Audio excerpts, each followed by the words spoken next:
I think if I were to do it, I don't think I ever would. But you never know. You can't predict the future.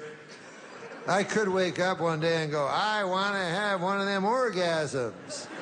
That's 3 over 2 times as strong as the... I knew that advanced math degree was going to come in handy sometime. I just did not know when. This is what I would do if it ever happened to me. I would disguise it so it looked like an actual suicide. Because then, when I was found, my son wouldn't go, ah! He'd go, oh, mysterious. Dad's a mysterious guy. It's going to be a pretty cool story from here on in. So I would pretend, you know, it was a real suicide. Like I would write a note, a suicide note. Do you think this would be funny, just as a practical joke, if you just wrote a suicide note and just blamed some random guy? Do you think that would be, you know what I mean? You know, like you're Barber or something like that, you know, it was all Ralph Abernathy's fault. Because you know the police would be compelled to go to Abernathy's barber shop and go, have you ever heard of a fellow named Norm MacDonald? I go, yeah, he'd come in every couple of months for a trim. Oh, okay. Well, anyways, he took his life because of you. He wrote it here in this letter. Would you like to keep the...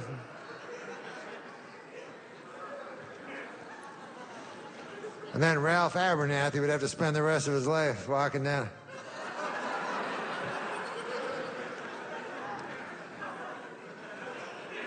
Life's hard enough without having to...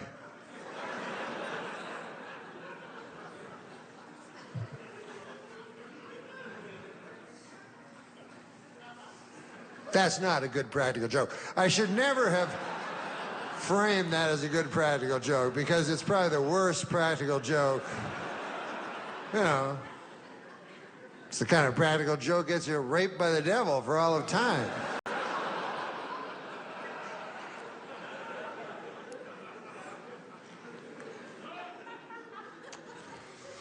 I came here from Las Vegas, Nevada, and when I was on the air, where do airplanes go from? Airports. I was in the airport, and guys were asking, everyone wanted my ID, and it occurred to me that ID is a strange abbreviation because I is short for I, and then D is short for identification. So seems to me D is doing most of the legwork on that one. But Vegas was cool. They have a motto in Vegas. They got their own slogan for the city. It says, what happens in Vegas stays in Vegas. Which is not true. You know, you can't kill a guy and then just leave, you know? They'll follow you. They'll find you. They'll bring you back and they'll try you in front of a jury of your peers. So I thought, well, what does it mean anyways? You know, and I ruminated about it. Days and days and nights. Sleepless weeks became sleepless more weeks. And finally, it occurred to me. It was so simple. It was right in front of my face the entire time.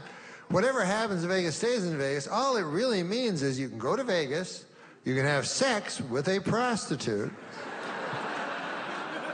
and she will not tell your wife. They're very discreet, the Las Vegas prostitutes. You know? Not like these gossipy small town whores back where you live, you know? These fucking blabbermouths. Down at the beauty parlor with that pale blue thing over their head, whatever the fuck that is. Going, you're Marge Majerison, John Neal's wife? Well, by God. I took a shit on him last night. in exchange for cash. Nice fella.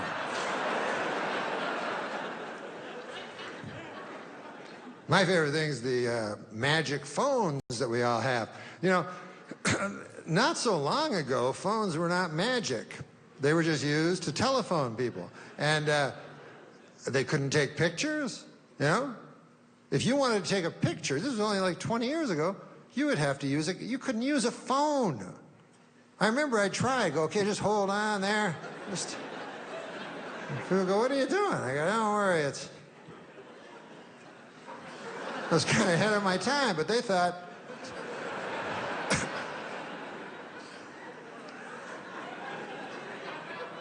No, you had to use a camera, and then you would put film in the camera, and then you would go to a photo mat. It was wonderful, and you'd give it to this old man, and he'd go behind some beads and stuff, you know?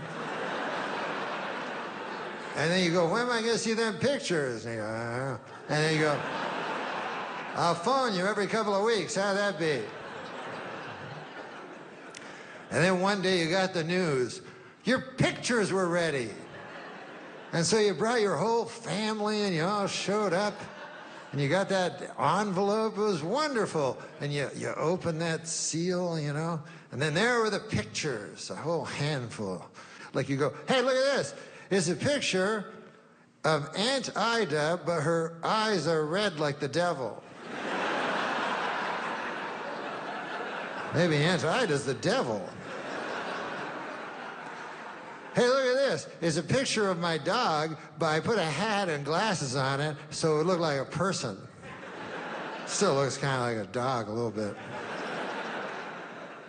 Hey, look, it's a picture of you, but look at your jacket and your hair. Ah!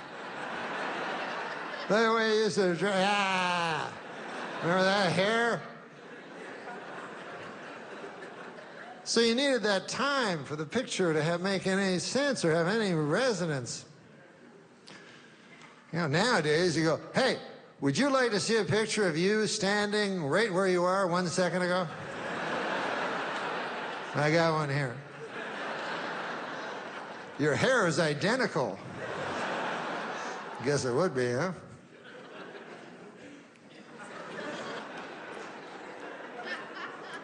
In the real old days, they would take pictures like, and at my house I have a picture of my great-grandfather, and I only have one, you know? Back then, they only had one picture of everybody because they'd pull that thing and it would explode and all that shit, you know?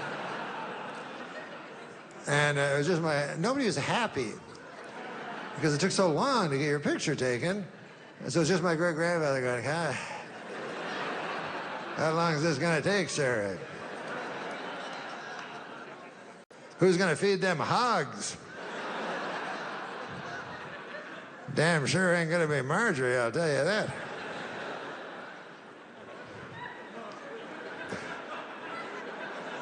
You know what else I like about the magic phone? Wikipedia. Oh, you ever use that? That's the best, man. It makes a democracy out of smartness. Everybody's equal now. You know, used to be a guy would go to school 5, 6 years, and then he'd talk to me, and I'd be like, ah. But now it's all different.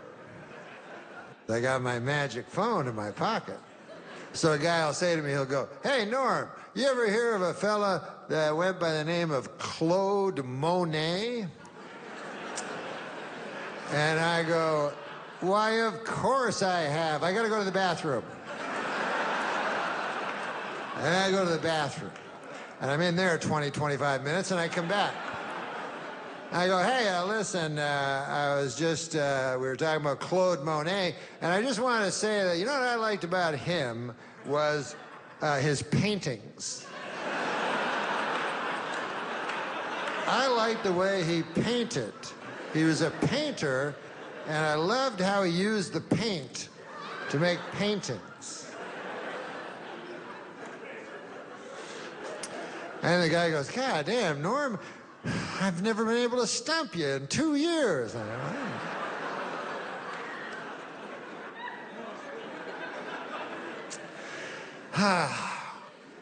go, But I looked on because I like learning on my Wikipedia, and I looked because I was wondering about fame, the nature of fame, because it's changed so much, you know? And when I was young, it was one thing, and now it's a whole different thing. And I was wondering how many people have been to the moon, like have actually walked on the moon. So I looked on my magic telephone, and I found out only 13 or 14 in the entire history of the world. You would think that would make you very, very famous. But no.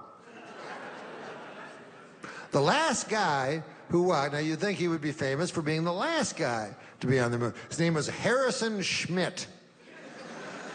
Now, who ever heard of him? Meanwhile, he goes all the way to the moon, hangs around there